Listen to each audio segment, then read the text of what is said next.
So Knight of the Seven Kingdoms has been pretty interesting. It's been really good. Mario has some thoughts.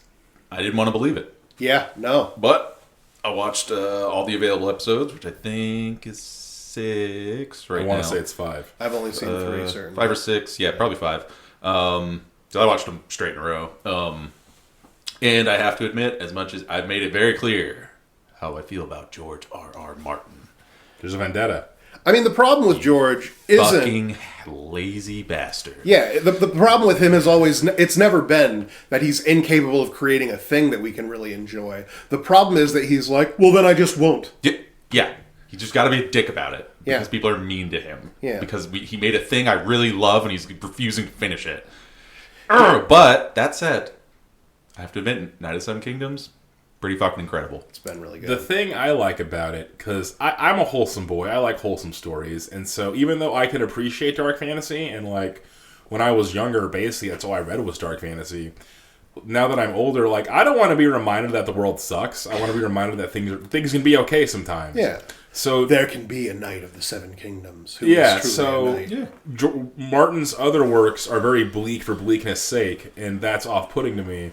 Whereas Knight of the Seven Kingdoms is a much more like bright tone to it. It's funny and fanciful. Yeah, and it's more fun. It has more of a folktale, folk hero feel to it instead of like, oh, this horrible, this prophetic event or this momentous occasion that like, oh, things are gonna be crazy and wild.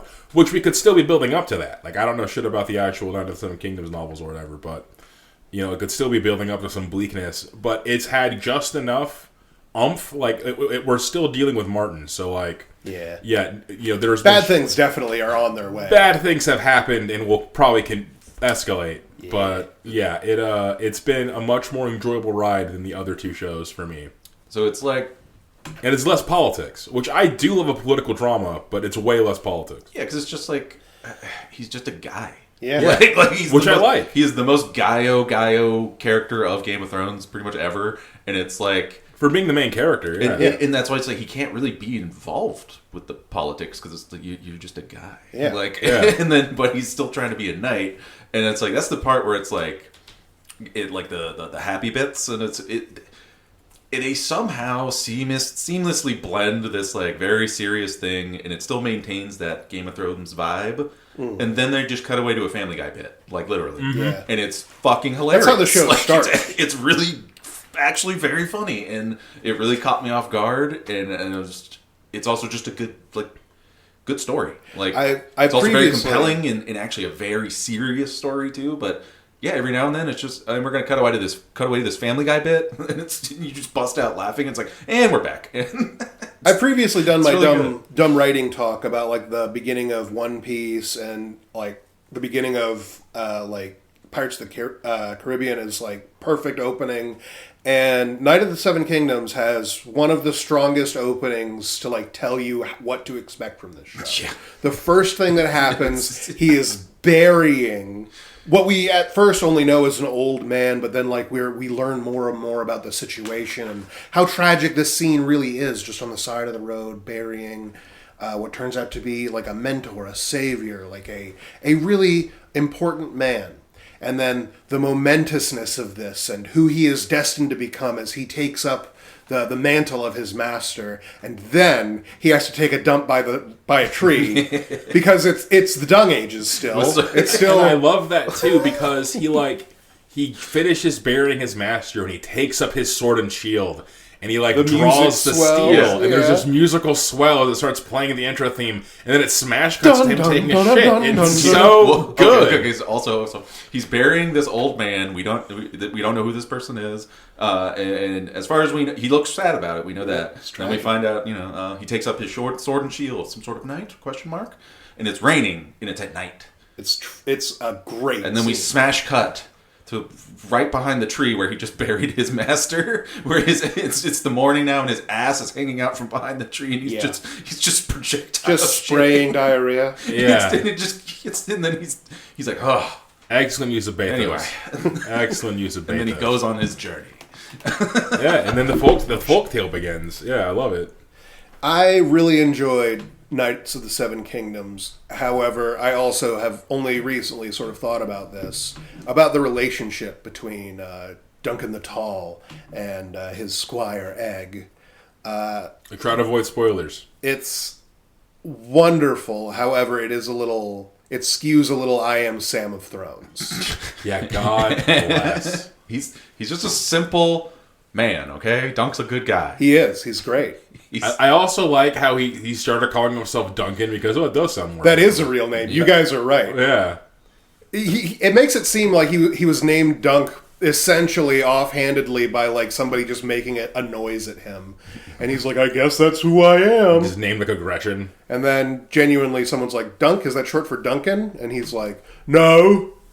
I mean, yes. And it's just so far Beautiful. like, especially the last episode, like at the 5 or whatever. So Yeah. hype. So hype. Yeah, I was all but screaming. I need to catch up on it, I think. I watched the other Game of Thrones shows, so I'm different than a lot of people who have enjoyed Game of Thrones because I don't particularly care for the politics. I believe heavily in character, and unfortunately, even more heavily do I believe in I want to see a dragon. Yeah, he's a creature man. I love my creatures. So this is a thing about me. All the way up to kaijus, down to the little critters. Oh yes, I love them.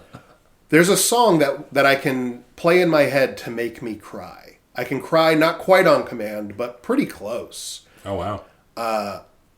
And it's a song that is not sad in the least. Really? You see, many, many years ago, I had a really high fever. I was very sick, and I was semi-delirious on cold medicine and brain being cooked. And then I listened to this song, and I was like, yeah, that's it! And the song is Go Godzilla Go. Oh, what are you fucking Go mean? Godzilla Go! And what makes me cry, and I can feel it hitting me already because I just thought about it, is that one of the lines is, like one of the chorus lines is, for the people, for the planet, go Godzilla, go. And I'm just like, he's a hero. Save them! He's a misunderstood creature, but he can still be a hero. I have tears in my eyes right now. Yeah, he does. And it's because I literally just listened to that song while my brain was being, like, cooked in a frying pan. And now that's forever, I guess. That's fucking awesome. How did I not know this about you? I feel like I should know this about First you. time I heard it too. It's ridiculous. That's fucking wild. That adds up for Kevin, yes. And with that, welcome back to Scryer's Room. I am your host, Famfare. I'm Kevin. And I'm Mario. And if you enjoy the nature of this content, go and give us a like and subscribe on YouTube, and go and give me a follow on Blue Sky, and you can support us on our Patreon. And today, we're going into another part of Skaven. More horrible rat men. More horrid rat men. Each one, not as horrid as the last, or maybe as, but just in a different way. In a different way. That we discussed the Techno Rats last time, and they were a bit more savory than the Plague Rats. Every single one has, like, the combination +/equal to sign next to it with their horridness. Yeah, greater than or equal to. Yeah. But I want to touch up on some addendums. Some things we got to set the record straight. Oh. So, the first of these is that the Grey Lords, the original Council of 13, were not all Greyseers. Oh. They were just called the Grey Lords. Were they gray? I don't know. Oh. I actually don't know. I was making a lot of assumptions and drawing a lot of conclusions without any actual frame of reference. I was unable to find if they were actually gray, and I do not believe they were originally Greyseers. They founded the Council of Greyseers. Right. But they not necessarily were Greyseers. Right. There's every chance that they simply worship the concept of gray being, like, superior. I'm imagining, I could totally see Skaven doing something like this, like a black furred Skaven or something, and then he just gets a bunch of ashes and then rolls in it. Oh, yeah. Just like chinchilla. I am gray, as you can see. As you can see, I'm in charge. As you can see, we the can all Warp Riders agree. tricked me. Yeah. So I wanted to, address that. Yeah. They, and another thing, we joke and we talk about Skaven huffing Warpstone. Yeah. Only the Greyseers really do that, because it gives you magical powers. Right. they have warpstone-derived drugs that they definitely utilize and use. Everyone's using cut shit except for the Grey Seers. Yeah, but typically, like, just actually taking warpstone snuff, that's something only Grey Seers do. I remember in one of the Gotrek and Felix books, I think, there's a Grey Seer that I love named Thankuel. Yes. And he has like a little minion guy that he had with him. He had like a lackey. Yes. And then that lackey guy was like, I'm sick of being treated so bad by Thankuel, so I stole his bag of crushed warpstone, and he huffed it, and he turned into a monster. Yeah, he ended up, it fueled his descent into mutating into a pretty big, like, almost rat ogre guy. Yeah. But the main thing, if I remember correctly, that made him mutate is he was stowing in an airship that was passing through the Chaos Waste, and he was hiding. He was hiding in basically the blimp part. Yeah. So all the dust and stuff they were trying to float over, he was just getting blasted with. Literally all the stuff that the airship is built to like keep you from getting in, and he's like, I'll be here in the bad zone. Yeah, if you haven't read the original Gotrek and Felix novels, fantastic fantasy adventure. My high school life was basically... That's what got me through it, was reading all the Gotrek and Felix novels. And it's funny, judging by the covers, because Felix is such a striking young man, everyone thought I was reading a romance novel. He does have a romance novel look to him. Yeah, he's like this blonde-haired, like cleft chin, like just chivalrous-looking guy in like fucking like noble clothes. Like a Viggo Mortensen, yeah, type, you know, yeah, like Aragorn. Yeah, but clean shaven, a blonde, like flowing blonde hair, just like any Fabio type. Gotcha. Yeah, he's basically a fucking your random Fabio. Also, that rat that mutated. I was trying to imagine that scenario because you're like, oh yeah, because they were passing through the Chaos Way. So his strategy for like, how am I going to overcome the being blasted with chaos radiation? I'm going to huff this drug made from pure chaos energy. This will fix everything, I'm sure. It's like when you're underwater, you got to equalize the pressure. So you got to have some water in your system so your stomach and stuff aren't empty, so you can dive deeper down. So if I equalize the warp presence within and without, then it won't get me. Skaven logic. And then I also want to touch in on... a way common Skaven do utilize Warpstone is typically via charms, weapons, and then they do utilize drugs. Right. But the main ones we see, at least in the tabletop, that are like definitely derived from Warpstone are Skaven Brew and Skalm. We're actually going to talk about Skalm later because it's some pretty interesting stuff. Skaven Brew sounds like a hilarious name for a beer. That would be a great fucking brew. What do they call them? Microbrew. Yeah. A craft beer. A craft beer. Yeah. Skaven Brew. Skaven Brew. We have Skaven Brew. We have Warpwiser. Warpwiser. Okay. Gotcha. Get out of here. That was a good one. So, all right. Wanted to touch on those addendums, and now we're going to get started with some Clan Moulder. Yes. So, about 1,450 years before the founding of the Empire, Grey Lord Malkrit led his portion of the Great 12 Hordes during the Great Sniff north. He would lead them to what would become, or he would lead them north of what would become the Empire into the Troll Country. Here, warpstone dust often blew down from the north, twisting and changing beasts overnight. Malkrit would descend his horde into a ragged chasm in the mountainside of the northern World's Edge Mountains and found the stronghold of Hell Pit. From here, Clan Moulder will become the finest beast tamers and flesh shapers in all of Skavendom. Beast tamer and flesh shaper are very different jobs, by the way. You would think, because beast tamer, technically speaking, is like that's a job. That's a job you can have in real life. Humans have that job. Yeah. You can get yourself a stool and a whip, and you can start taming lions today. Flesh shaper, that's not even anything. So, okay. I finally actually got Rob to start reading The Dying Earth because I was just describing a bunch of weird shit to him, and I was like, think of like so many different fantasy things. Jack Vance, he is at least like part of the origin of that. Fleshcraft. That's part of Kugel Saga. There you go. They need beasts of burden to cross the Silver Desert, and they go to the Beastmaster, who has a menagerie of monsters, of course, who are the result of Fleshcraft. Of course. From a kingdom in the past with an insane ruler who ordered these beasts be made for a menagerie, and then they just got loose and multiplied. Oh, wow. And are just fucking disgusting hybrid monsters. That sounds like Clan Moulder. That's the Jurassic Park scenario. Vance, baby. Everyone should read them. Yeah, there it is. Proof's in the pudding. Jack Vance was so early on the Jurassic Park situation that a key part of this setting is apparently that the Jurassic Park came and went. Yeah. That's awesome. So Clan Moulder were flesh engineers. God. And they're known as the big boys are known as Master Moulders. They specialize in the creation of some of the most horrific monsters to have ever existed. They accomplish this through breeding, mutation, and surgical alteration. Such is the demand for Moulder's war beasts that they are one of, if not the, wealthiest clans in all of Skavendom. While many are jealous of Moulder's might and wealth, few dare to openly challenge them. Clan Moulder can field entire armies of mutated war beasts, a prospect few would face on the battlefield. Many foul creatures roam the lands around Hell Pit, and its mines are rife with warpstone, giving the clan the raw material needed to create their war beasts. Due to their exposure to warpstone and their experience, many Moulder Skaven are horribly mutated, often with additional limbs or heads. Stories are told of mutants that fly the banner of Clan Moulder, their twisted bodies armed and armored, surgically altered, or hideously transformed. So there's a thing that we did, like humanity did, when we discovered that radiation can induce mutations. Yes. Where we took a bunch of fruit and things, and this is, I think, where we get a sour orange or something. I don't know the complete details of it. A certain cultivar of a common fruit.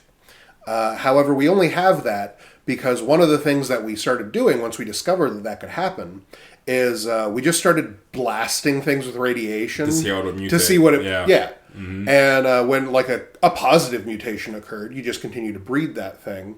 And their version of that is, our mines are full of warpstone, so we, presumably we grind that up, we blast them with warpstone, the flea powder, just douse them real fast, wash them off. Well, so the part that caught my attention was when you said there's horrible monsters roam around. And it's horrible by Skaven standards, mind you. Yeah. If you put a sliding scale of horribleness, for every other species, it's Chaos and Skaven start at the end of that scale, and then their scale is another scale. It really is, man. It's some of the stuff I was reading about Hell Pit is just this is just gratuitous. It's this despicable, this is just this is worse than it has any reason to be. It's misery for misery's sake in a very grim, dark fashion. Do the Skaven are they in contact at all with the Dark Elves? I would believe they would do some slave trading, but the Dark Elves probably would not want to work with the Skaven. I know that it's probably beneath them. The regular elves certainly don't care for the Skaven, but I imagine even the Dark Elves are have you seen what they do? That's a step too far. Even with their dark magic and demonic sacrifices, they're those guys are fucking cringe. Yeah, but that's just killing a person. We don't Cronenberg them into a thing that can carry our flamethrowers better. But the Druki are depraved enough that I'm sure one or two are oh, look at them go. It's kawaii. Those guys are considered the weebs of the Dark Elves. Yeah, they get bullied. Yeah, man. Oh, they just take bets on the clans or something. Although their talents led towards altering bodies, Master Moulders are also adept healers. With warpstone-infused salves, any wound can be healed and any body improved. High-ranking Skaven have survived extreme age through liberal application of Clan Moulder's alchemy. Now, spice is necessary for space travel. I want to talk about Skalm. So, basically, one of the things you'll see in a lot of media involving Skaven is basically green growth juice, like big tubes, like creatures preserved in the tubes of green juice. Yeah, they got Bane situation going on. To my understanding, that is either Skalm or something similar to Skalm. Right. But it is a warpstone-infused juice that basically has mutagenic and healing qualities. Skalm specifically is a healing substance. So on the tabletop, one of the items you could buy for your characters is Skalm. And in older editions, it was a full heal. It was sort of, if you were on your last wound, you just rub some Skalm on it and you're fucking good. You're good to go, baby. Does it work on things besides Skaven? I believe so, but why would they do that? Still warpstone, so it there's typically some side effects. Okay, well, I wasn't thinking of It's a waste of good warpstone. I wasn't thinking of like a guy. I was thinking actually more of like an orc or something, just getting infused with warpstone healing. Yeah, I know we're going to talk about rat ogres in a minute. So based on what is known about them, I would say yes.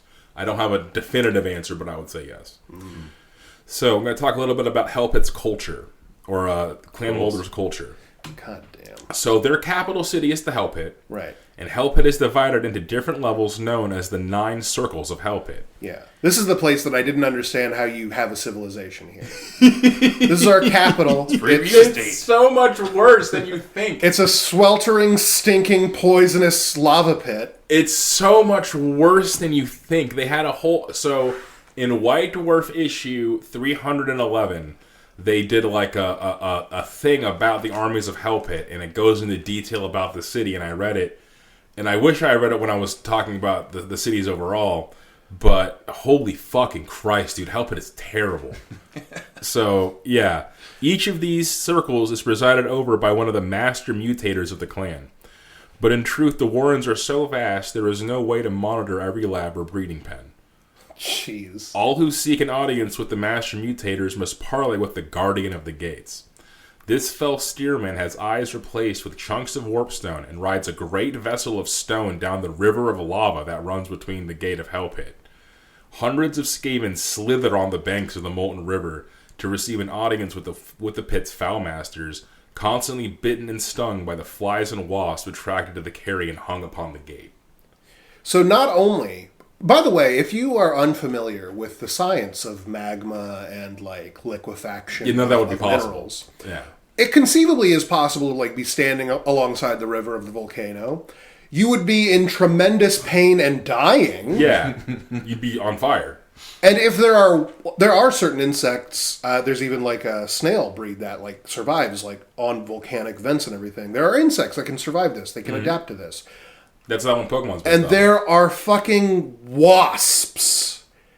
You're being burned by just the ambient heat of the magma, and then on top of that, there are wasps everywhere, and you have to stay there so that you can beg the cocaine eyes man riding the raft down the river of lava. Please, sir, can I have another arm?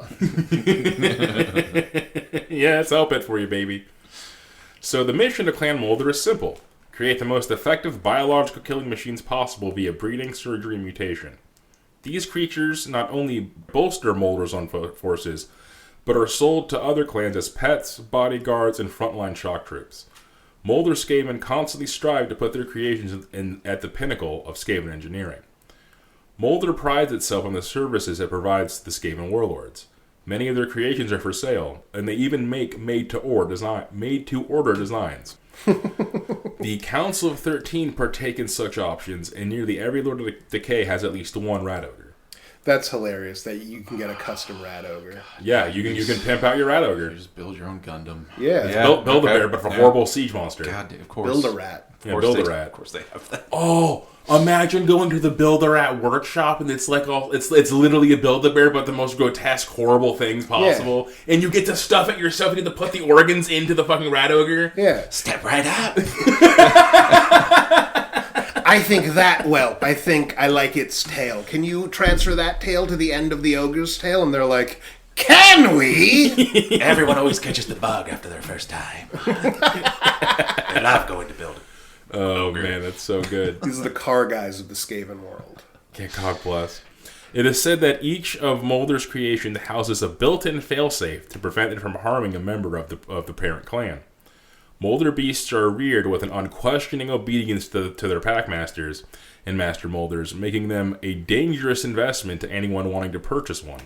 Should the customer become an enemy of Clan Moulder, he had best keep an eye on any Moulder beast he keeps. Yeah, because they reserve rights to tell it sick 'em. Yeah. Which, if you're going to be selling your Jurassic Park creatures, that's smart. They should have done that in Jurassic Park. It's a pretty good insurance policy, So we're going to talk about some of the Skaven characters, or one of the Moulder characters. we are going to start with Packlord of Moulders, Lord Verminkin. And we're going to make a fun reference here in a bit. Because I only learned about this writing this script. I had no idea about Verminkin beforehand. He's the Lord of Decay and the current ruler of Clan Moulder. He is a heavily mutated rat man, a bulbous, mounding lump of muscle and sinew with 2 heads. Oh. Technically 2 individuals sharing one body and name, these heads often argue and hurl insults at one another in a true Skaven fashion, despite being literally the closest of spawnkin. Who's the guy from Venture Bros? Red Mantle and Dragoon. Yeah, Red Dragoon. Boom. That's Verminkin. Yep. I can do a D&D one, which is just Demogorgon. Oh yeah, the So you have Demogorgon. 2 heads? Yeah, and They hate each other. It's a secret that they're 2 distinct individuals, and they fucking hate each other. Right. Yeah. And they're constantly trying to figure out how to be separated, but they haven't figured it out, and they know if they separate, they won't be the king of the prince of demons anymore. So let me take it to a weeb direction. There is this manga that I've been following for a while because it's very similar to Baki called Kengen. I think it's now Kengen Omega. It was Kengen Ashura. And that is basically the situation that the, I guess, final boss guy is, where his brain is actually 2 individuals that are like trapped together. Oh wow. And he's just been trying to find a guy good enough at karate that he can do a brain transplant into, so that the two minds can like now finally do battle as they've always wanted That's to do. so anime content. Okay. Yeah. It's just the most anime version of Bruce Banner and the Hulk, but okay. Yeah, God bless. So Verminkin occupies the 11th seat in the Council of 13. That's and an as a important curious, it is a curious affinity with Lord Morskatar of Clan Scryer. Their collaboration brought about horrors like the Stormfiend, and Verminkin often aligns his votes and vetoes with Morskatar. No, I totally get that. As a 40k orc fanboy, like that is exactly how the Pain Boys and the Mech Boys roll. It's like, if we're gonna do something truly crazy, me and you, we're gonna collab. Yeah, like, they gotta work together. And you know, if anyone's going to help you detach from your other half, it's probably the cyborg guys. Yeah, you know. So we're going to talk about some of the more generic lords, and that's going to be, we're going to start with the Packmaster. So the trainers and handlers of Clan Moulder's various war beasts and monsters. They are experts at goading their chargers into battle. Packmasters themselves are cagey and fierce warriors, for they will quickly be eaten and end up as another meal for their packs if they are not able to command them. Oh. It is a common practice to sell both beast and Packmaster handlers to the highest bidder. For this reason, Hell Pit Packmasters constantly serve under greater warlord clans across the Empire. They're probably one of the most employee stable Yeah, guys that you can get. because that thing doesn't do anything unless I'm here, man. Yeah. Yeah. Does that are they cool with that? Are they air quotes now loyal to them, or As long as they keep getting paid. I mean, they're Skaven, so that's why I was still curious. If it's did they actually shift allegiance, or is it just the constant threat of I can fuck off at any time? to my understanding, Skaven actually do have a built-in I am of this clan, therefore I'm better than you. Anytime a Skaven can find an arbitrary reason to say I'm fucking better than you, he's gonna take it. Right. Even if it's something as, well, I'm fucking a Moulder Skaven, so yeah, you fucking Clan Grictus guys can go fuck yourselves. In my head, these guys are very much like the IT guys who know that, what are you going to do? Fire me and no one can understand the database anymore? Yeah. That is every Moulder Packmaster when they get hired out. What are you gonna do? Fucking drive the Rat Ogre yourself? He will eat you in a second. I'm the only person he listens to. Yeah, the whip is the favorite tool among Packmasters, and they train to use their lashes not only to drive their charges, but also strike the foe from over them. It's pretty helpful. Some Packmasters are purposefully atrophied and attached to large beasts to better drive the Moulder hordes, as seen with the Stormfiend and the Brood Terror. Yeah. We will go into details in a moment here. I called it a Gundam, but they use them as Gundams, really? Technically, it's more of an Evangelion. It's more of an Evangelion, yeah. He's still piloting a guy. He is. After purposefully making his body atrophy. What? It's the only way. We're gonna talk about the Stormfiend in a moment here. I'm gonna fucking gush about them because they're my favorite. Get in the Rat Skaven Ogre, thing. Shinji. Say it wouldn't have been my strategy. So now we're going to talk about Master Moulders. So a senior ranking Packmaster, the Master Moulder are experts in flesh molding and responsible for creating many of Clan Moulder's most savage monstrosities. The things created in their labs frighten even the most powerful Greyseers. Nothing is sacred to these vile Skaven, blending the parts of hundreds of creatures into something bigger, better, and stronger. They often personally lead their creations into battle, the better to inspect their performance and inspire newer, more horrible creations. Jeez. Anything that we can find, we'll slap on a rat ogre. We're going to get into Throt the Unclean soon. That is not an inaccurate statement for him. I mean, when he's bored, he just starts fusing things together. Stick to your guns, I guess. You know? Man of the hammer. Follow your dreams. Then we're going to talk about the Harbingers of Mutation. Though outlawed of the practice, Clan Moulder keeps its own brand of wizards known as Harbingers of Mutation. It is not clear which lore of magic the Harbingers use, if any lore at all.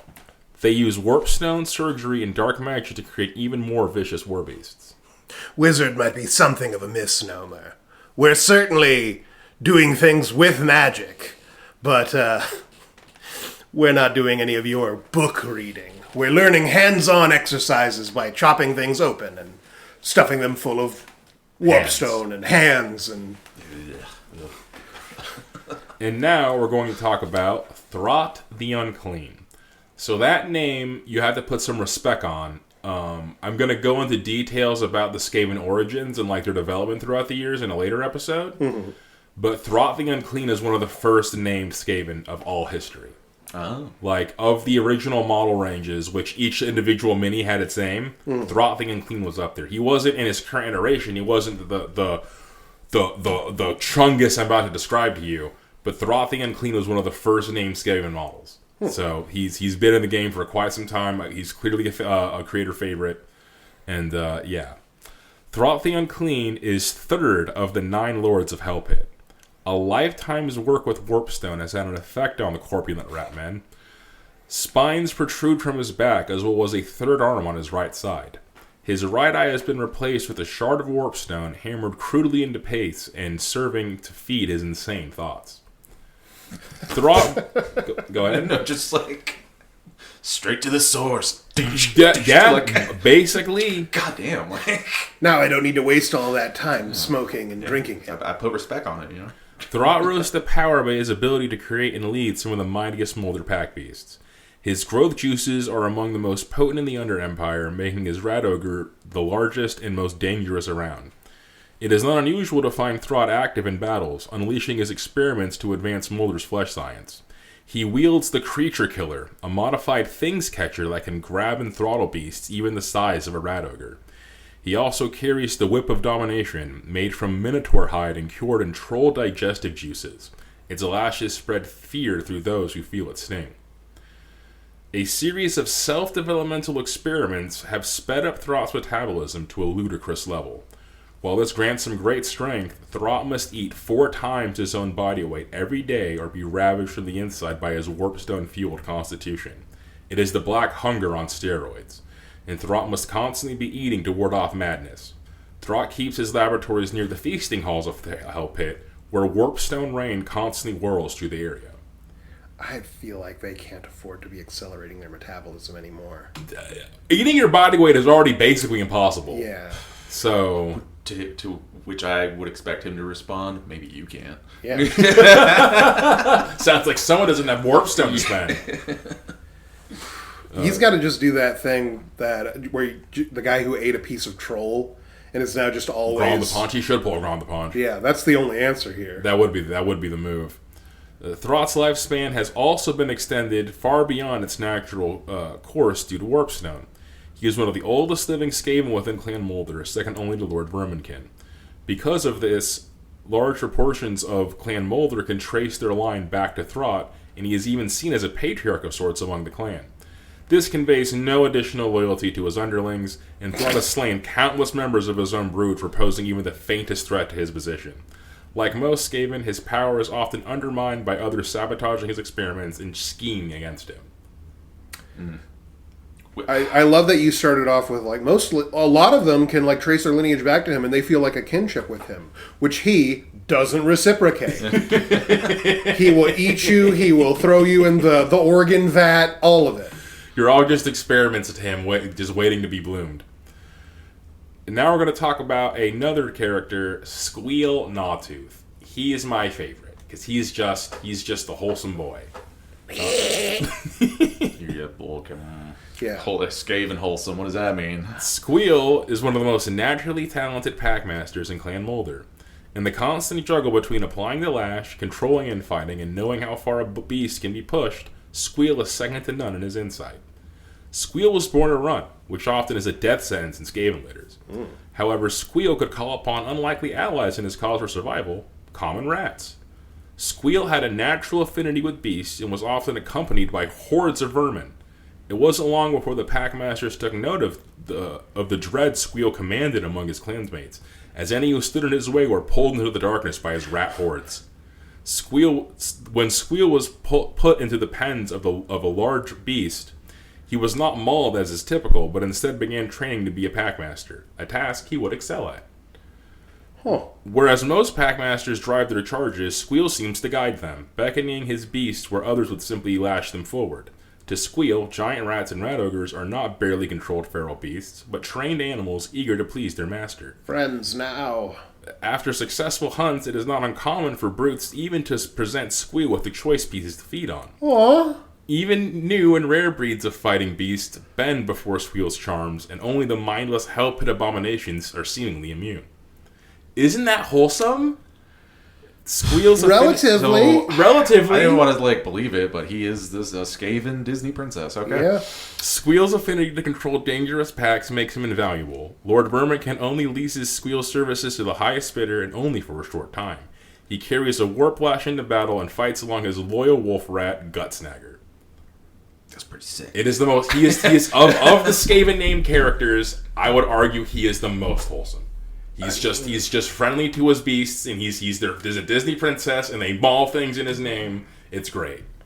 The fact that they bring back like this is a good piece, you'd like this. Yeah, for the mindless, horrible rat ogre that's constantly driven by the black hunger is but we saved this one for Skweel. That's so wholesome. Relatively. Yeah. Compared to the two-headed fucking other guy, you know. God bless. Skweel presumably doesn't have any warpstone nailed into his body like the other guys. No, he's just regular. He's just a little guy. He's a little guy with a whip. And they can all see themselves in there. Just fucking one half, I'm just imagining a human slave or something, just it glances to the right, and it's and it's the two-headed guy doing something horrible, and then he looks over, and it's his animals, and he's just yeah, like a Disney princess that he's dancing around and fluttering with him, yeah. Imagine being a human slave that they're trying to humiliate, so they send you to the beast masters, and you just try to insert yourself amongst Skweel. So he's now my creatures, and they're rawr! And you're yeah, yeah, good job. Let's get them, boys. And now we're gonna go back on the slider again to the other side with Ghoritch. That sounds like a very chill guy's name. Yeah. I'm going to start by saying Ghoritch is not a Skaven name. The Castellan of Hell Pit, Ghoritch is the greatest success of Throt the Unclean in the field of translocation of the brain. Oh. A hulking rat ogre with the mind of a human, Ghoritch poses not only great strength and speed, but also intelligence. They put his brain in a rat ogre? Ghoritch was once a frenzied Northman berserker who worshipped Khorne. During the Storm of Chaos, he served as one of Archaon's generals. The Kreen of Khorne drank deeply in Ghoritch, and he led a foolhardy attack on an Empire artillery train despite express orders not to do so. Though they were victorious, Ghoritch's tribe was cut down almost to a man for defying the Everchosen. For his insubordination, Archaon gave Ghoritch to the Master Moulders for their unholy experiments. Throt saw Ghoritch and knew he was of exceptional stock, and singled him out for experimentation. He transplanted his brain into the body of a heavily modified rat ogre without driving him mad in the process. Ghoritch would escape from the lab and fight his way into the arena, where he faced the tide of creation sent after him. His skill did not go unnoticed, and the Master Moulders recognized his combination of strength and intellect would be perfect for controlling their more rebellious troops.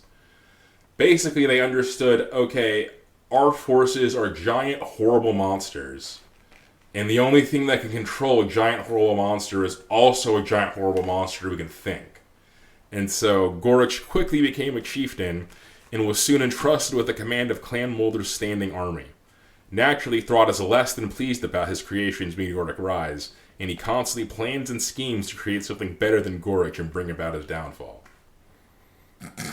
When life gives you lemons, blood for the blood god. Which, yeah, I love that he just escaped and immediately was just like, I want to fight! And then, bring me to the arena! What a Chad. I mean, you know, hey. You know, like I said, when life gives you lemons, blood for the blood god. I guess, yeah. God damn. So yeah, that's Ghoritch. And then we have a few less known characters I'm going to go into. And this is an important one. I'm so glad I found this one. I had mentioned a few episodes back about human women with the heads of monsters and wings. Yeah. I had mentioned this, and I was not able to find a source on that. And I was pretty sad. I was like, did I fabricate this? Am I just one of those guys that just makes up stuff? I'm almost mad you found it. And if this is what it is. It was in the Hell Pit yes. article. Of course. The man's name is Griskit, Lord of the Sludge. A master mutator and the ruler of the 5th circle of Hell Pit, he is constantly accompanied by 3-headed hybrids with the bodies of human females and the leathery wings of bats. Like human-sized bat wings? Yeah, I would presume. I mean... And those are just his bays. His battle bays. So there's a concept in Star Wars Really don't like that. called the decraniated, which are human... I think women are the ones we've seen, where everything from like the nose up is gone. It's just like flat. Oh, wow. Replaced with like a droid brain to run the body. And I feel similarly about the decraniated that I do about these women, which is, well, thank God you cut their heads off first. They're not still in there. They don't gotta worry about it. Yeah. It's not them no more. Hopefully. Yeah, one would hope. One would pray. I hope so. But he's also transplanting brains, so... Yeah. Well, at least Throt is. Hopefully he's not good at it. And then our next little guy here is going to be Scarskrex. He is a thorn-limbed master mutator who presides over the 8th circle, and he constantly tries to perfect the process of hybridizing those he catches that catches attention with his collection of serpents. So this man is just turning people into snakes. I don't know that specifically I find really funny, but like it was just... I don't know, just the rat man was just like, snakes. Yeah, he's turning into an anaconda. Like, snakes eat rats. What do you mean? Maybe that's why. It's fair enough. To show their mastery. Yeah. Okay. Now I am the snake. I don't remember what series. I think it was Spy High, maybe? Some young adult novel series about youths who are spies, and one of the villains in it, he turned people into like half animal abominations. Oh, wow. And what he was obsessed with was turning people into snake men. But he was unable to do it because every time he would like inject you with snake juice, like one of the first mutations that happens is your arms and legs fall off. Because snakes don't have those. Oh, man. And that would just frustrate him to no fucking end. Try to sew him back on. And I'm imagining this rat man probably has a pretty similar hang-up. Yeah, just like, what do I do with him now? I don't want a snake. I want a snake man. I feel like you're not seeing the vision when your arms fall off like this. And now I'm going to talk about some of the units here. I'm mostly going in order of size, from smallest to largest. There might be some discrepancies here, but that was my intent by writing this. We're going to start with the giant rat. The giant rat is exactly what it sounds like, a massive rat. Growing upwards of 4 feet in length, not including the tail, giant rats are often mistaken for large dogs. Typically encountered in packs of a dozen or more, giant rats are a mainstay in the armies of Moulder. Many have multiple heads or tails, and a myriad of additions like spikes, tusks, or bone plates.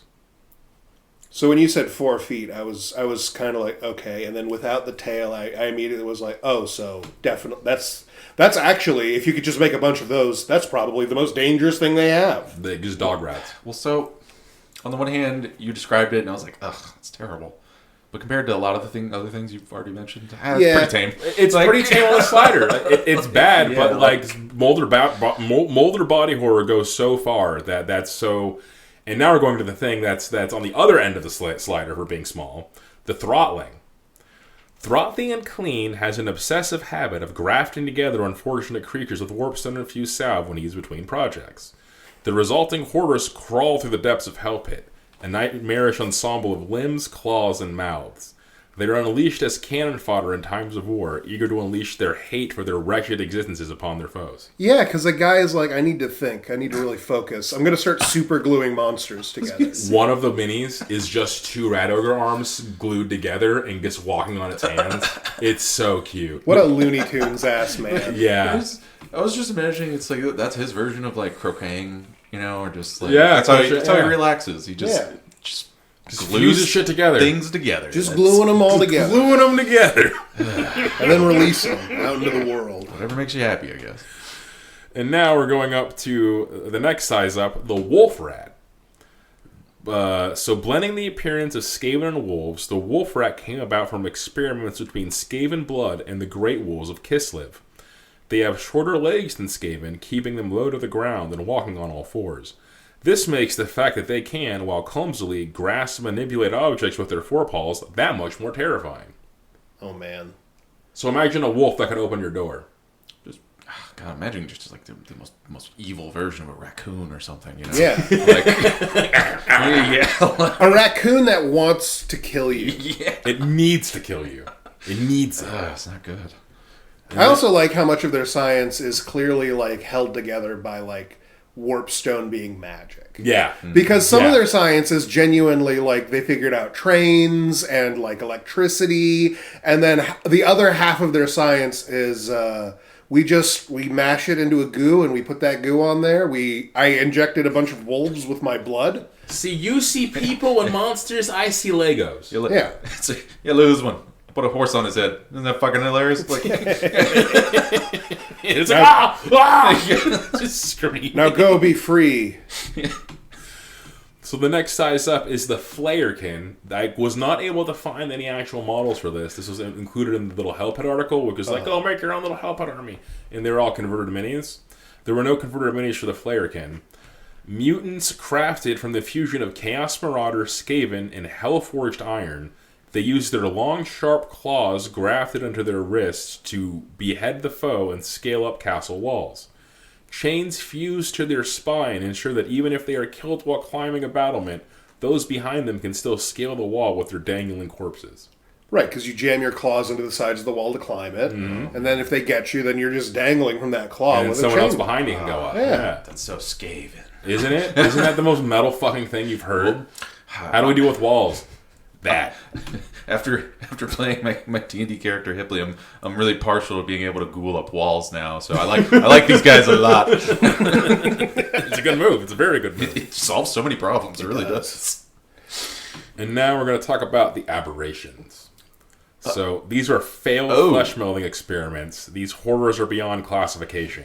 Eager for death, they hurl themselves at the enemy to bring their horrid lives to a close as quickly as possible. Okay, the other guy super glued 2 ogre arms together and called that a success. What could possibly constitute a failure? Anything that didn't make it to be a rat ogre or any of the other bigger size, all the things I'm going to talk about now beyond this, they failed to become one of those. Okay, so these are the actual Cronenbergs. Yes, okay. they're too ghoulish, and they're on the tabletop. This is reflected in them having the unbreakable keyword. They will not rout. They will fight until they are. Because they want to die. Because they want to die. Oh, yeah. Okay. Yeah. Kill me! Yeah.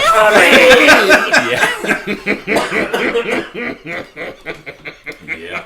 It's so fucked up. I have no idea how they could summon such ferocity in their monsters, and it's like just please anything, a rock. And now we're going to talk about the mainstay of Clan Moulder, the Rat Ogre. Yes, the classic. The pinnacle of Moulder's ingenuity, Rat Ogres are killing machines that combine the inhuman reflexes of Skaven with the size of an ogre. Some stand over 10 feet tall, and most are grossly misshapen, possessing many grafts, both metal and flesh, fused to their bodies. Contrary to belief, Rat Ogres are not a separate breed of Skaven, but rather are born from the fusion of crossbreeding different types of creatures with Skaven blood and surgically augmenting what's left. Many indeed may actually have actual ogre blood in their ancestry, but none but the most learned master molders could really say. Rat Ogres have been bred to be bereft of all reason and are completely insane. These feral-minded beasts are singularly devoted to fighting, tearing, and wanton bloodshed, making them utterly dependent on their creators for any direction. Packmasters will drive a pack of Rat Ogres into enemy formations, often breaking them before the melee begins. Because they're just so fucking terrifying. Right. Yeah, I mean, it's just walking siege equipment, you know? Mm-hmm. They just have some incredible hulks in there. Yeah, I guess just driving a bunch of incredible hulks at you. I imagine that they look a great deal like, you remember Rick and Morty, the little cat guy Squanchy? Yeah. When he hulks out? Yeah, basically, but a rat. Yeah. So there are several variants of Rat Ogre. So there are armored Rat Ogres. Some Rat Ogres are armored and armed, though due to stupidity they can only use the crudest of weapons with any effect. Right. You have to do like the thing where they like put the glove on you and then close their hand around the weapon and then like bolt that closed. Yeah, so they won't drop the club. Then there is the mutant Rat Ogres. There are a few Rat Ogres whose mutations go beyond that of the normal standard kin. Mutant Rat Ogres often possess extra limbs, heads, and even minds, as Throt the Unclean has begun transplanting human brains into Rat Ogres.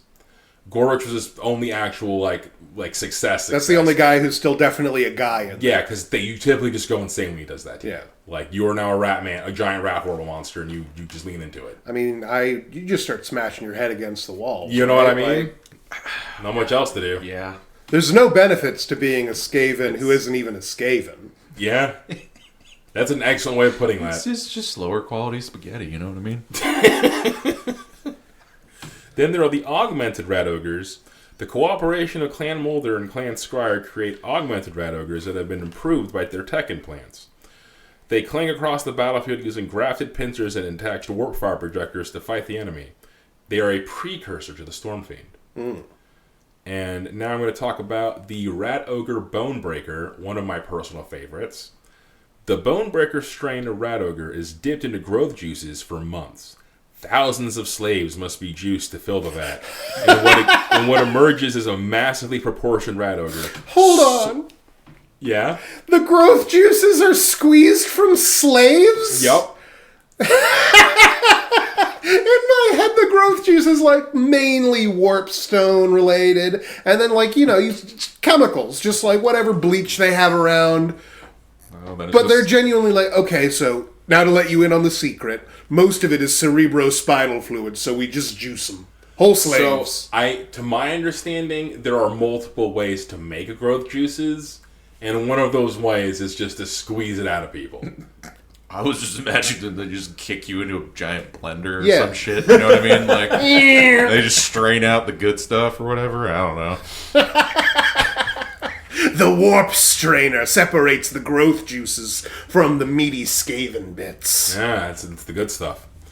So, the Rat Ogre Bonebreaker is so bulky that its upper body is hunched over.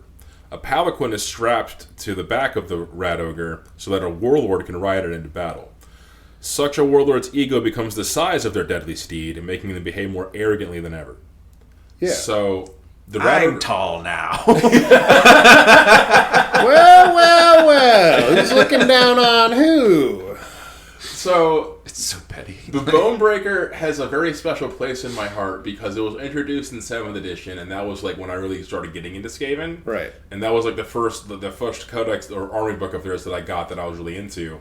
And the Bonebreaker was one of those minis, or one of those units that didn't have a mini assigned for it. Mm-hmm. This was in the big era where Games Workshop was really making their kits to be kit bashed. Like, they designed them to be like, you can switch parts, all of them have a very universal size. the 7th to 8th edition Dark Elves and High Elves have a whole bunch of kits that are meant to be kit bashed and swapped with, and I really like that design philosophy. And the Rat Ogre Bonebreaker was one of those things where basically the starter box for the Island of Blood came with 2 really big Rat Ogres that were cool, and one of them was basically designed to put a Paladin on its back to make it into the Bonebreaker. And I always thought that was super cool because I totally did that. And I had my Clawlord on his giant Rat Ogre steed, and he was just stomping around, having a really great... It was just, it was fun to make my dudes, and for this basically to be a challenge of, look at this cool rat steed you can have, now make it. I always really enjoyed that. I like that. It's much more hobbyist friendly. Yeah, it's leaning more toward it being a hobby than a game. Yeah. It's like they wanted you to have fun or something. Because it's leaning more towards they're just trying to sell miniatures, and they want the miniatures to be super, which they are. They're some of the highest quality ones I've seen, for plastic at least. Yeah. But a lot of that quality comes at the cost of them being monopose, whereas all like the custom building and stuff has kind of went away in that regard. I mean, there's still like multiple options, but they're very static posed. But they're options rather than like a thing you can make. Would you say it's more like streamlined? Yeah. Like, because it's just like we do this, and then it's like, well, that was that. It's become the philosophy again of you can buy your way into that rather than just like make it yourself. A huge part of it is they're trying to focus on it being a game, and so I need to be able to buy the things I'm using for the game.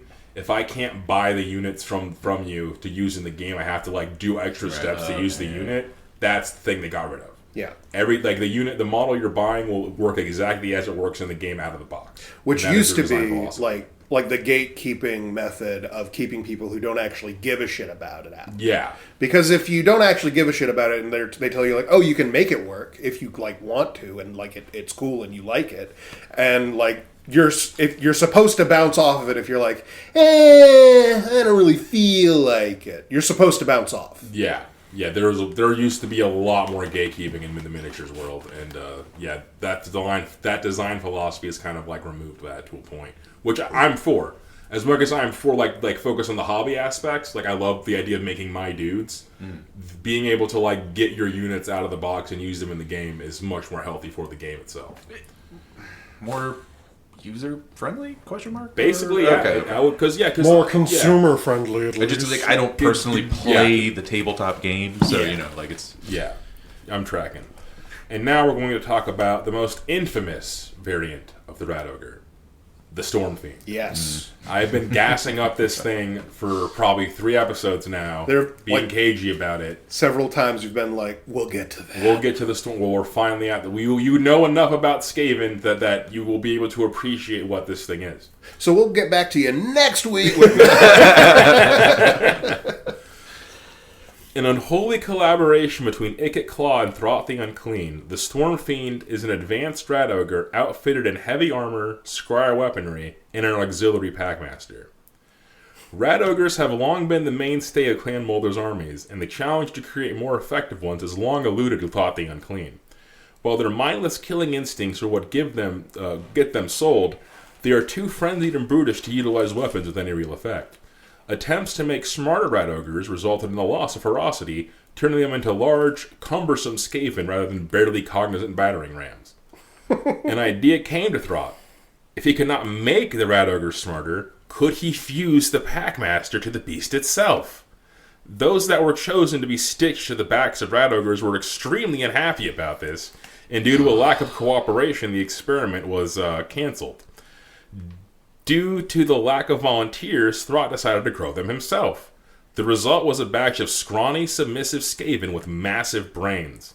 Connected to warpstone-powered harnesses, these bodies would become even more and more atrophied, till they became little more than shriveled husks with an auxiliary brain. The brain could help guide the savage beast it was melted to. The result was spectacular. The Rat Ogre remained ferocious, but they could display a degree of control by the more sensible brain creature hardwired into their backs. Then another problem occurred. The Rat Ogre could use weapons now, but no such weapons existed for them to effectively use. Large swords and clubs didn't really add any impact to the hulking monstrosity's killing ability, and there was so much potential that was being untapped. Only one place could offer Throt the killing power he demanded: the Warpforgers of Clan Scryer. Yep. Timing could not have been better for Throt. Collaboration between Skaven was seldom mutually beneficial, and it was a rare thing when such deals ended well. But Lord Morskatar was seeking allies for the demise of the Greyseers, and offered the assistance of Ikit Claw to Throt's weapons problem. Ikit was developing a series of powerful, if not problematic, weapons. They were upgraded versions of the weapon teams, but proved too difficult for the teams to carry and too weighty for even larger teams to aim. But such weapons could be easily brought to bear by the strength of a Rat Ogre. The result was the Stormfiend, a massive, armored Rat Ogre with Scryer technoscience weapons driven by an auxiliary brain on its back. Some feature triple rattling cannons to mow down enemy countercharges. Yeah. Others pack whirling Doomflare gauntlets to wade through the foe. Warp fire projectors, warp lightning talons, poisoned wind launchers, and warp grinder fists were all on the table as armaments for these infernal war beasts. First unleashed during the end times, the Stormfiend has become a staple in both Moulder and Scryer armies ever since. I can see why. Yeah. They are fucking, and they look really cool. They are utterly devastating. Their biggest drawback on the tabletop is that they're just a point sink and you have to play around them. Mm-hmm. They basically become a centerpiece unit. They're always taken in threes. One of them will have the grinder fists or the rattling cannons. One will have warp fire projectors or poison wind launchers, and one will have Doomflare gauntlets or the warp lightning talons. The one that I know, the image of it lives in my head, is the rattling gunners, because they just genuinely, they're like, okay, we took a rat ogre, there's a big brain on its back, and we cut off its hand and replaced them with miniguns. Yeah, and then there's a minigun on its chest too, just for adding good effect. Why not? Yeah, just to make sure that there's no disruption in the volume of fire we're throwing out right now. Just bullets. I loved the bit of they're making these extra powerful weapons, but the regular Skaven can't use them. No, it's a bit too weak. But just them trying it out, and it's two Skaven doing holding the rifle, and it's just all right, you're sure this one's safe? Yes, yes. They shoot, and then it's just two pairs of Skaven legs, and the rest of them are gone. Yeah, like a Wile E. Coyote. Yeah, just blew it off.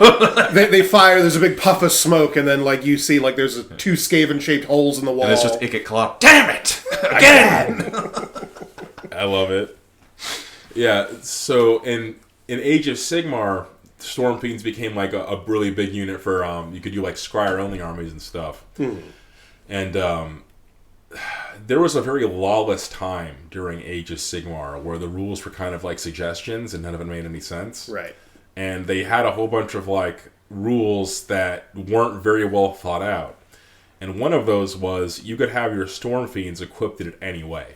So a balancing factor of the Stormfiend is that the kit comes with those options I just told you. One has two things, one has two separate things, one has two separate things. Yeah.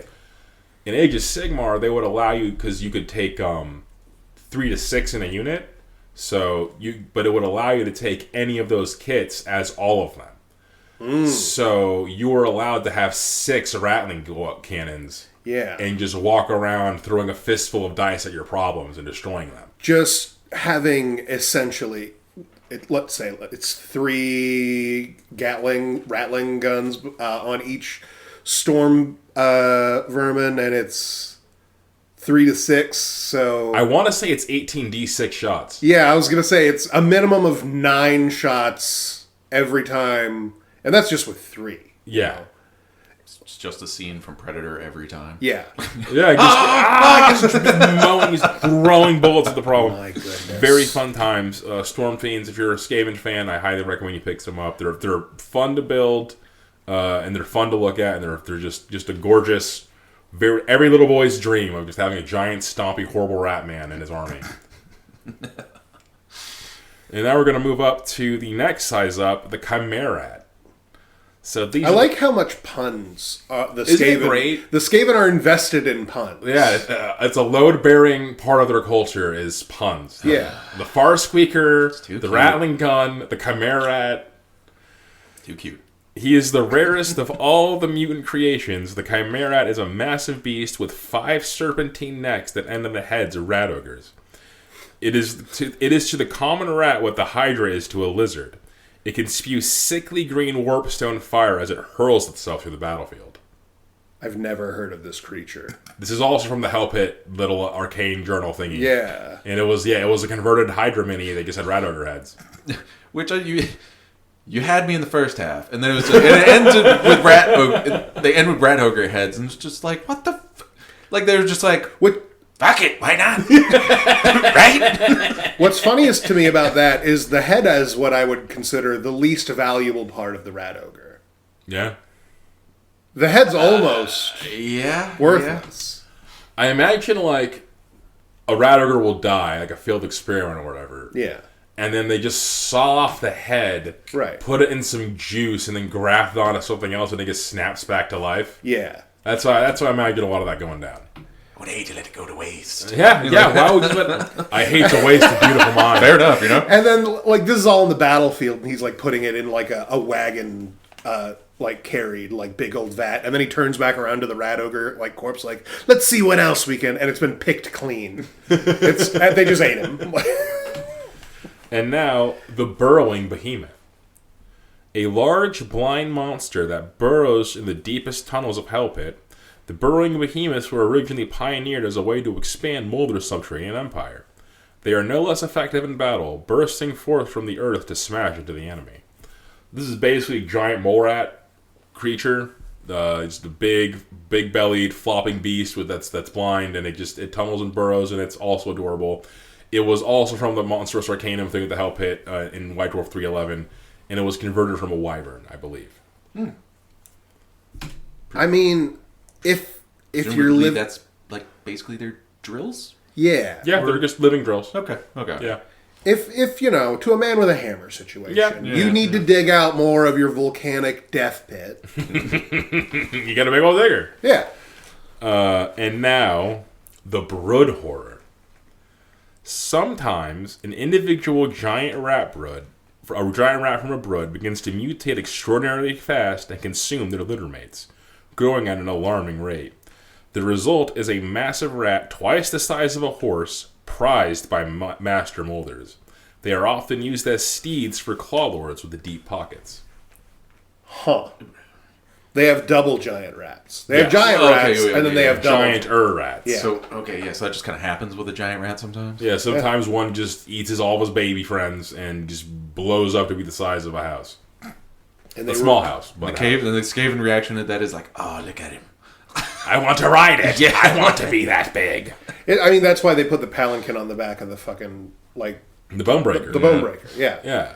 There you go. I want to be that tall. I want to be that tall. You know what? I want in some Skaven, like, custom army, for there to be a guy who's on a bone breaker on a... What is this called? A brood horror? On a brood horror. The brood horror is stood on the palanquin. Yeah. My mount has a mount that makes me better than you. Don't believe in yourselves. You're slaves. Believe in me, your lord. A lot of Gurlagan would lend itself pretty easily to... A lot of Gurlagan would work well in Skaven society. They also love digging holes. They do. Oh, man. Oh, man. The parallels. And not the last on our list, but close to it, the Hell Pit Abomination. This is another fan favorite. This was introduced in 7th edition. So, a mountain of misshapen flesh that rides forward like a massive worm with too many limbs, the Hell Pit Abomination is abominable indeed. It has always been difficult to create flesh beasts larger than the rat ogre. The attempts typically end catastrophically with no usable fighting beasts to be seen. Then, one day, Throt returned to Hell Pit with one of the massive subterranean blind worms in tow. He fed the creature much warpstone before grafting the limbs and heads of rat ogres to its mutated body. The result was an avalanche of flesh, teeth, and claws, a hulking monstrosity that towers over battlefields. Several rat-like heads adorned the lump mound of flesh and muscle and exposed bone. Many have eyes, but others are little more than blind, hairless, snarling mauls, twisting and snapping at the scent of prey. Mechanical augmentations like wheels and fluid pumps allow the monster to move at optimal speeds. Warpstone growth agents are regularly pumped into the abomination, fueling its hyper-fast metabolism. I love that they were like, you know what this thing needs? Wheels. Yeah, so it can slab forward faster. Because it slabs around. It doesn't move, it slabs. Yeah, it's just a wall of just flesh and grossness. It's huge. It's fucking massive. I also like that their answer to like, we can't mutate them any bigger. And one guy's like, what if we started with a bigger creature? Mm-hmm. Solution. And then we start gluing things onto it until it's 51% rat. Then it's one of our guys. One of the things about the Hell Pit Abomination is that rats live inside of it and are constantly eating its body as the body is regenerating.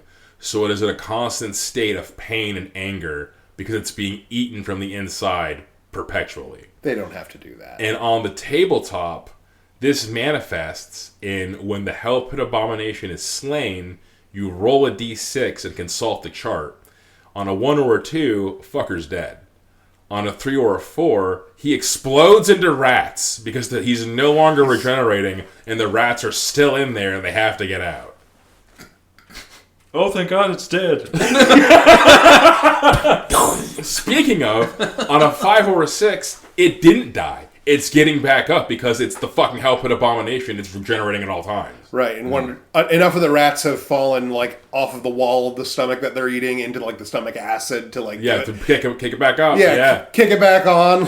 Yeah, and that's been the gimmick of the Hell Pit Abomination since day one is that it can either die, explode into rats, or just get back up and kill you. Oh my goodness. And yeah, it's this giant, horrible monster, and it's definitely a fan favorite. I like Moulder more than I like Pestilence so far, but I don't like Well, because you like kaijus. Yeah. Yeah, he's a creature guy, so you're biased. I am. But I would argue, like, the two worst Skaven are Moulder and Pestilence. Pestilence is gross, stinky rats, but Moulder is... I don't like body horror. Body horror fucks with me, so, like... I don't really have a lot of the Moulder minis because I fucking can't. I like the techno-science rats and I like the ninja rats. Ninja rat is clean and sanitary in its own way. Yeah. Compared to the other guys. I mean, yeah. So, yeah, I really like my ninja rats, but goddamn, dude, Clan Moulder is something else. And then the last on our list here is the Brood Terror. And this is featured in Age of Sigmar, but I wanted to give it a mention anyway. Uh-huh. In the quest to become a more effective Packmaster, some Master Moulders take extreme measures. For what better way to command giant hulking beasts than to become one yourself? Of course. By grafting their own bodies to hulking monstrosities, Master Moulders become Brood Terrors, part warp-fueled war beast, part commanding Packmaster. So basically, they kind of just graft themselves onto a giant rat ogre, like an additional arm, but it's like their torso hanging off of it. Mm-hmm. And it's like Master Blaster, where it's like, hey, do what I say! And then he does, because that's your master. So that's probably more of what they do, but I'm imagining a Quado situation. You know, like... I mean, it looks like Quado. Open your mind. Yeah. It's not a fun time. Well, I mean, I don't think it's a fun time. I'm sure someone's having a blast. I mean, they did just get a lot taller. Yeah, your tallness. Yeah, they love that. Can't argue that. So it's now it's a what is the name of this thing? The Brood Terror. Pack commander on a Brood Terror on a horse rat on a Bonebreaker. Well, the Brood Terror is bigger than the Bonebreaker. The Brood Terror is fucking huge. He's a big boy. Oh, standing he's he's close to the size of the Hell Pit Abomination. Oh my. He's a big boy. It's quite large. Yeah, so that's the only way to command the rat ogres, by being bigger than that. These are the ones that you Evangelion. Yeah. And I want to talk real quick about one of the mainstay devices they use. The Things Catcher. I had mentioned Unclean's Creature Killer, which is a modified Things Catcher. It's a man catcher device, which is basically a rod with clamps on it, and the clamps have spikes. So you put it around someone's neck, and then they have to like do what you're doing, or they fucking cut their own neck. Yeah. So that is like the medieval torture device. Yeah. But they bring them into battle when they get you. Yeah. Well, once again, 40k orcs. It's just a grab a stick. Yeah. It's just That's literally the grab a stick, except the grab a stick electrocutes you also.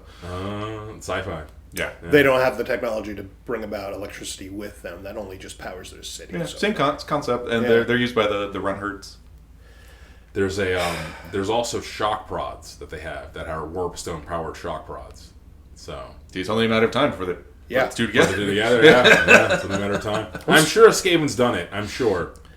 One of them is horrible enough to have this idea. Yeah. Yes, It probably blew up at some point. The 40k orcs sound like they're more related to Skaven than the fantasy orcs. I was a lot of stuff he went over. I was like, orcs do a lot of that too, but Yeah, Skaven they're just not kind horrible of- rat men. Is the Skaven difference? kind of blend the 40k orc tech and then like 40k homunculus coven. Yeah, Moulder. yeah. There's a lot of like overlap there. In fact, Brody made his own custom homunculus coven minis, and he used Stormfiends as his grotesque. Or no, what are they? Racks. No, the Talos and Kronos, which are like they're giant floating monsters. He originally used them as grotesques, but grotesques are smaller than Stormfiends. So he ended up upscaling them into being Kronos and Talos, which are like they're big, hulking monsters that like float around, and they look really fucking sick. He did a great job converting them. And but with that, we're gonna end tonight's episode. Thank you so much for listening. If you enjoy the nature of this content, go and give us a like and subscribe on YouTube. You can go and give me a follow on Blue Sky, and you can support us on our Patreon. I'd also like to give a special thanks to our aspiring magus, Uncle Matty, and a super thanks to our fellow Scryers, MidniteGrimoire, GaryGoblino, the Greater Good Boy, Kinomajaro, and my mom. Yes, thank you guys so much. Have a good Good night, everybody. night, everybody. Have a good night. Bye.